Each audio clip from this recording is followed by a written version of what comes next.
С укладкой торцевых изразцов все понятно. Но как расположить остальные? Как будем укладывать эту плитку? Между большим форматом разместим маленький формат.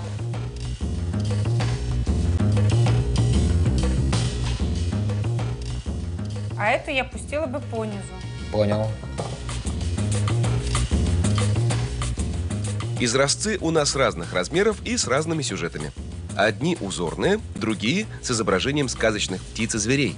Эффект замечательный. Этот куплет нашей песни получился звонким в народном стиле.